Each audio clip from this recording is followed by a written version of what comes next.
നമസ്കാരം, കൊട്ടാരക്കര മീഡിയയിലേക്ക് സ്വാഗതം. കോഴിക്കോട് ഫറൂഖിൽ വീട്ടമ്മയുടെ മാല പൊട്ടിച്ച് കടന്നുകളഞ്ഞ മോഷ്ടാക്കൾ പിടിയിൽ. തിരൂർ ആദവനാട് സ്വദേശി അനൂപ് സൽമാൻ, ആലുവ മാറമ്പള്ളി സ്വദേശി ശ്രീകുട്ടൻ എന്നിവരെയാണ് ഫറൂഖ് പോലീസും സിറ്റി ക്രൈം സ്ക്വാഡും ചേർന്ന് തിരൂർ റെയിൽവേ സ്റ്റേഷനിൽ വെച്ച് പിടികൂടിയത്.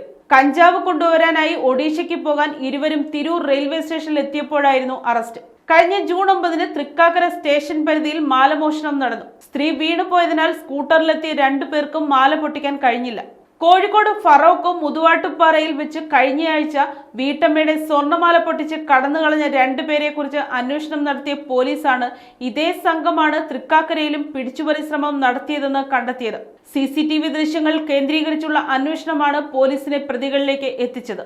തൃശൂരിൽ നിന്ന് മോഷ്ടിച്ച സ്കൂട്ടറിലാണ് കവർച്ച നടത്തിയതെന്ന് വ്യക്തമായതോടെ അന്വേഷണം മറ്റ് ജില്ലകളിലേക്കും വ്യാപിപ്പിച്ചു. കുപ്രസിദ്ധ കവർച്ചക്കാരായ അനൂപ് സൽമാനും ശ്രീകുട്ടനുമാണ് കവർച്ച നടത്തിയതെന്ന് അന്വേഷണത്തിൽ കണ്ടെത്തി. പിന്നാലെ ഇരുവരെയും പിടികൂടാനുള്ള ശ്രമം തുടങ്ങി. ഒഡീഷയിൽ നിന്നും കഞ്ചാവ് എത്തിക്കാനായി തിരൂർ റെയിൽവേ സ്റ്റേഷനിൽ ട്രെയിൻ കാത്തു നിൽക്കുമ്പോഴാണ് ഇരുവർക്കും പിടിവീണത്. ഫറൂഖ് അസിസ്റ്റന്റ് കമ്മീഷണർ AM സിദ്ദിഖിന്റെ നേതൃത്വത്തിൽ സിറ്റി ക്രൈം സ്ക്വാഡും ഫറൂഖ് പോലീസും ചേർന്നാണ് ഇരുവരെയും പിടികൂടിയത്. മോഷ്ടിച്ച് ഇരുചക്ര വാഹനങ്ങളിൽ കറങ്ങി നടന്ന് സ്ത്രീകളുടെ സ്വർണ്ണമാല കവരുന്നതാണ് ഇരുവരുടെയും രീതിയെന്ന് പോലീസ് പറഞ്ഞു.